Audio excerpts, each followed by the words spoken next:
Download ShareChat. గట్టిగా దేవుడికి స్తోత్రం చెప్తామా?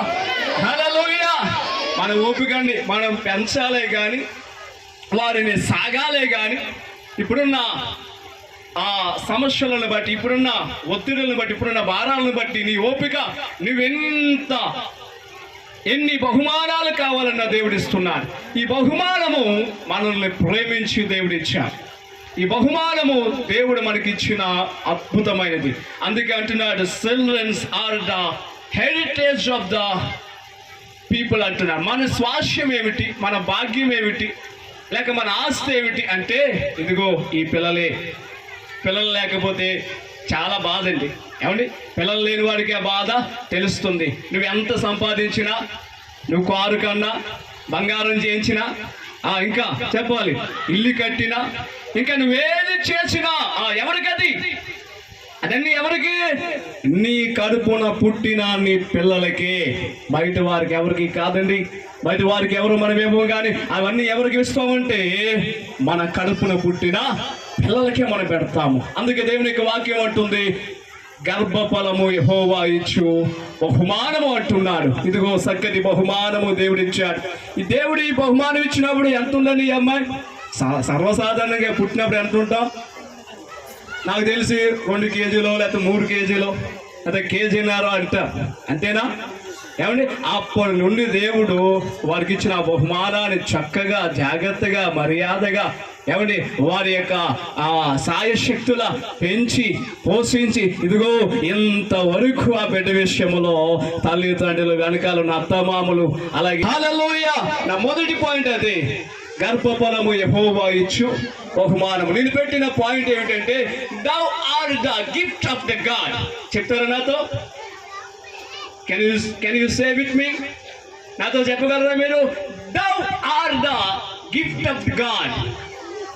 సౌండ్ వచ్చేసింది, నాకు వినపడతలేదు. మీరు చెప్పారా లేక నాకు వినపడతలేదా? thou art the gift of God అంటే నీవు దేవుడిచ్చిన బహుమానము అని అర్థం అండి. నీవు నేను లేక నీవు నేను దేవుడిచ్చిన బహుమానం. మొదటి మాట, మొదటి పాయింట్ ఏమిటండి? మనము దేవుడిచ్చిన బహుమానం. ఇక రెండవ మాటలోనికి వెళ్దాము. దేవుడి యొక్క పరిశుద్ధ గ్రంథము నుండి కీర్తనల గ్రంథము 139వ కీర్తన, 139వ కీర్తన 14వ వచనాన్ని చదువుదాం. కీర్తనల గ్రంథము 139వ కీర్తన 14వ వచనాన్ని చదువుదాం. నీవు నన్ను కలగజేసిన విధము చూడగా భయమును ఆశ్చర్యమును నాకు పుట్టుచున్నవి. అందును బట్టి నేను నీకు కృతజ్ఞతాస్తుతులు చెల్లించుచున్నాను. నీ కార్యములు ఆశ్చర్య కార్యములు, ఆ సంగతి నాకు బాగుగా తెలిసి ఉన్నది అంటున్నాడు. చూడండి, కీర్తనకారుడు అంటున్నాడు, ఒక మంచి మాటను తెలియజేస్తున్నాడు. ఓ ప్రియమైన దేవుని జనంగమా, ఇంకో మైక్ ఉందా? దేవుని పిల్లలారా, ఓ మానవులారా, ఇదిగో ఆయన మనలను చేసిన లేక నిర్మించిన ఆ నిర్మాణము, సృష్టి ఎలా ఉందంటే నాకు చాలా భయముగా ఉంది. మరొక మాట వాడుచున్నాడు, చాలా ఆశ్చర్యముగా ఉందంటున్నాడు. ఇది భయముగా ఉంది, అలాగే ఆశ్చర్యముగా ఉందంటున్నాడు. అంటే మానవుని ఎవరు తయారు చేశారు? No doctors, no mans, no computers, no technology, not anything in this world, but we are made by our God only.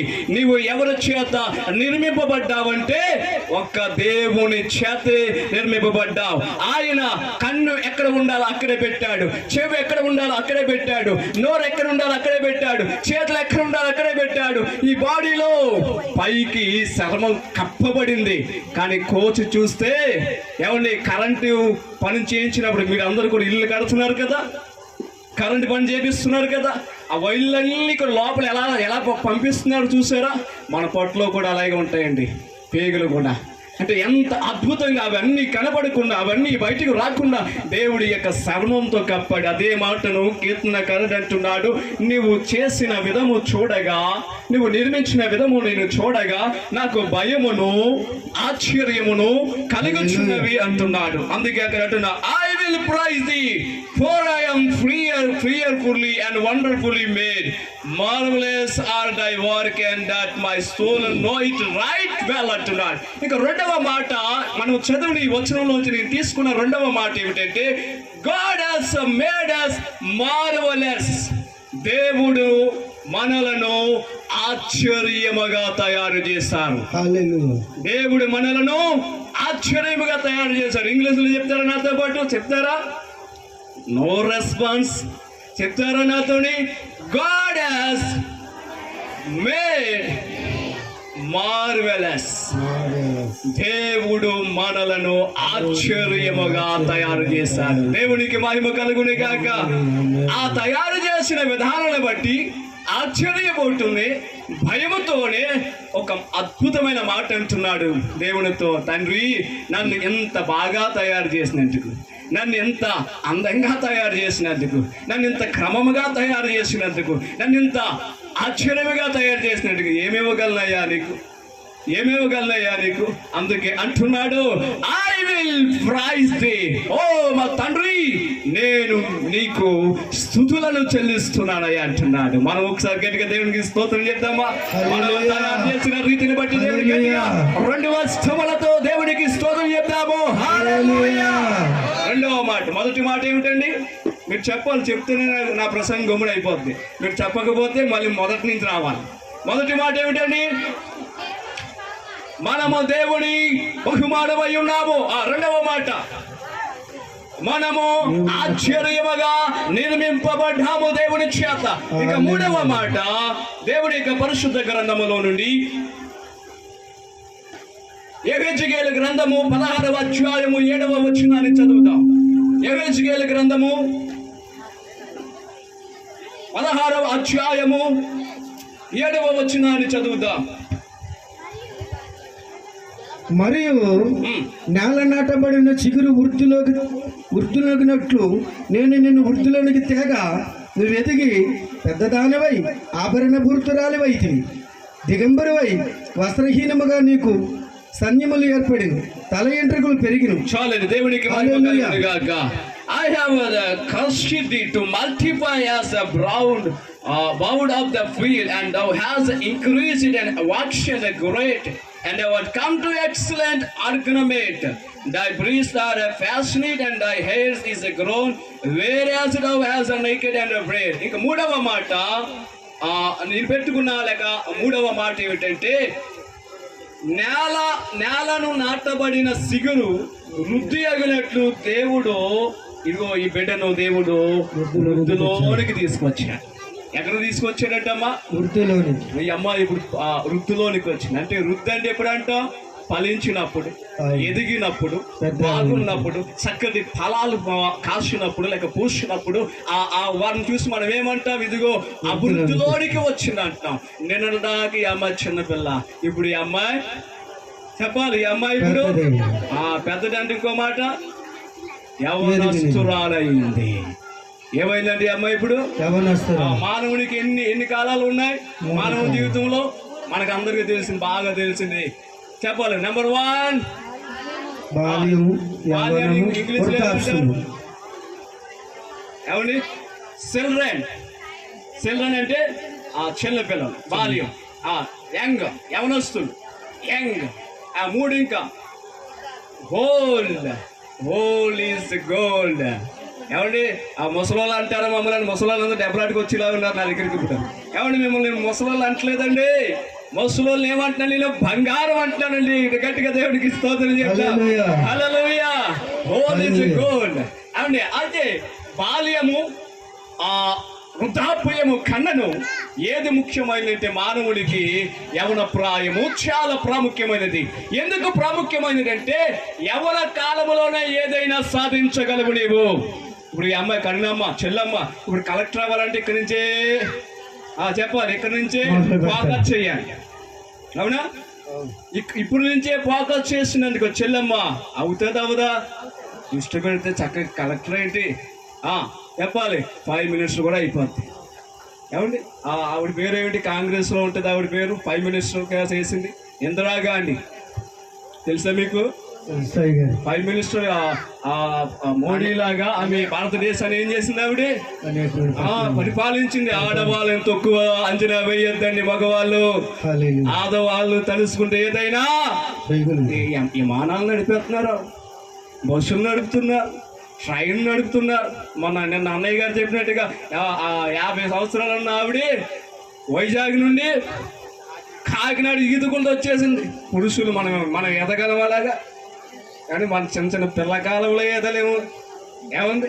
కానీ ఎక్కడి నుంచి అంటే వైజాగ్ నుండి అమ్మాయిలు ఆడవాళ్ళు మనం తక్కువ అంచనా వేయలేం. వారు తలుసుకుంటే ఏదైనా చేయగలరు. దేవుడికి మహిమ కలుగునే గాక. యవన ప్రాయము చాలా ప్రాముఖ్యమైనది. యవన ప్రాయంలో మనం ఏదనుకుంటే అది సాధించగలం. యవన ప్రాయం అంటే అది మేలైనా చేస్తుంది, తర్వాత కీడైనా చేస్తుంది. బాగుపడాలన్నా యవన ప్రాయమే, చెడిపోవాలన్నా యవన ప్రాయమే. లోకములో బ్రతికితే చెడిపోతావు, దైవ సన్నిధిలో బ్రతికితే నువ్వు బాగుపడతావు. నీకు లోకము కావాలా? దైవ సన్నిధి కావాలా? దైవ సన్నిధిని విడవకుండా ఉంటే ఇదిగో ఎస్తేరు వలె రాణిని దేవుడు చేస్తాడు. రాహేలు దీవించినట్టుగా దేవుడు నిన్ను దీవిస్తాడు. సారాను దీవించినట్టుగా దేవుడు నిన్ను దీవిస్తాడు. అవ్వమ్మను దీవించినట్టుగా జీవము కలిగిన ప్రతి దానికి తల్లి అని అవ్వకు బిరుదిచ్చినట్టుగా నీవు దైవ సన్నిధిలో ఉంటే అట్టి కృప, దీవెన, ఆశీర్వాదము దేవుడు కుమార్తెలకు దేవుడు ఇస్తున్నాడు. దేవుడికి మహిమ కలుగునే గాక. మూడవ మాట ఏమిటంటే, ప్రియమైన దేవుని బిడ్డలారా, God has increased and waxed great and what come to excellent ornament. నేలను నాటబడిన సిగురు యుద్ధయగునట్లు నేను నిన్ను వృద్ధిలోనికి తీసుకువచ్చాను అంటున్నాడు. అంటే ఆ దేవుడు మనల్ని మర్చిపోలేదు. గర్భఫలం ఇచ్చిన తర్వాత మర్చిపోలేదు. ఆ గర్భఫలం ఇచ్చిన తర్వాత బాల్య దశను దేవుడు ఎక్కడికి నడిపించాడంట? పెద్దదాని అయ్యేదాకా, యవన ప్రాయము దాకా దేవుడు వృద్ధిలోనికి నడిపించాడు అంటున్నాడు. దేవునికి మహిమ కలుగుని గాక. ఇక 4వ మాట, thou must prosper into a kingdom of God. ఈ మాట ఏమిటంటే, నీవు అభివృద్ధి చెందాలి దేవుని రాజ్యము కొరకై. నీవు అభివృద్ధి చెందాలి దేని కొరకంట? దేవుని రాజ్యము కొరకు. మార్కు సువార్త 1 చదవద్దు, తీయద్దండి. మార్కు సువార్త 1 అధ్యాయం చదివితే యేసు ప్రభువు వారు ఇదిగో పరలోక రాజ్యము సమీపిస్తుంది, మారు మనసు పొందండి అని యేసయ్య ప్రకటన చేసినట్టుగా మనం చూస్తున్నాము.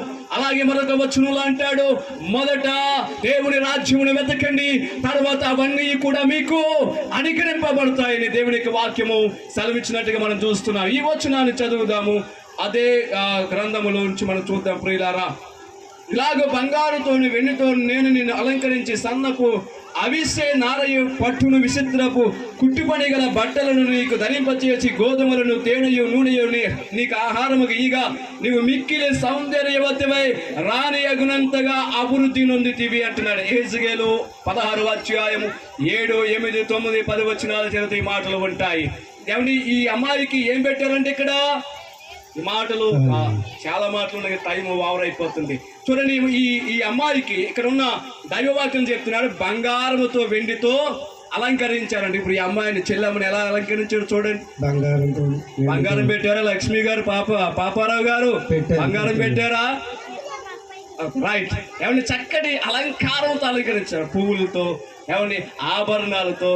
ఏమండి, ఇప్పుడు ఎలా ఉందంటే ఈ అమ్మాయి చక్కగా, అద్భుతంగా, నీటిగా, క్లీన్గా, డిసిప్లైన్గా అలంకరిస్తున్నారు. దేవునికి మహిమ కలుగునే గాక.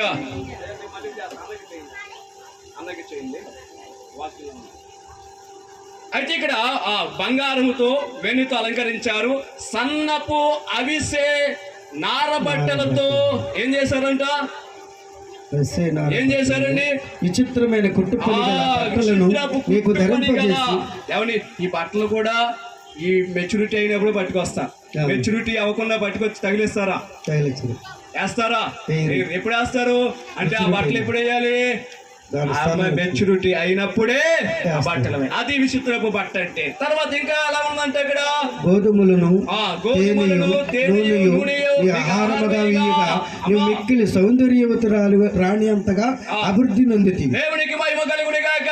హల్లెలూయా. చిన్నమ్మకి ఎలాంటి ఆహారం పెట్టాలంట?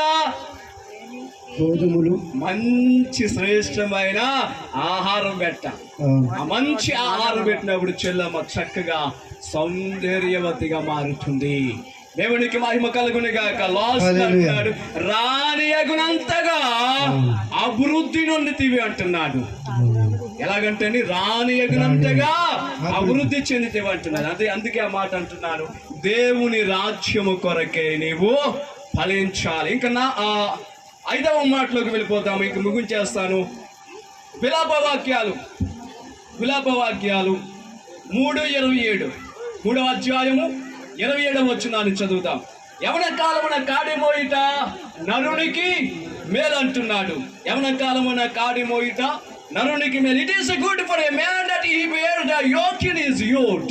దేవుడు అంటున్నాడు యవన ప్రాయములో కాడి మోయిట మంచిది అంటున్నాడు. అంటే ఈ యవన ప్రాయములో ఏం చేయాలండి? ఈ అమ్మాయి లోకము కాదు, పాప భారాలు కాదు, లోక విషయాలు కాదు, దైవ సన్నిధి లేక దేవుడికి సంబంధించిన విషయాలలో ఈ బిడ్డ ఉండాలని, యవన బిడ్డలు ఉండాలని, యవన తమ్ములు ఉండాలని, యవన చెల్లెలు ఉండాలని దైవ వాక్యం నిలవేస్తుంది. 119వ కీర్తన 9వ వచనాన్ని కూడా మనం చదువుదాం. 119వ కీర్తన 9వ వచనము, యవనస్తులు దేని చేత తమను శుద్ధిపరచుకుంటారు? దేవుని వాక్యము చేత అని రాయబడింది. అంటే యవనస్తులు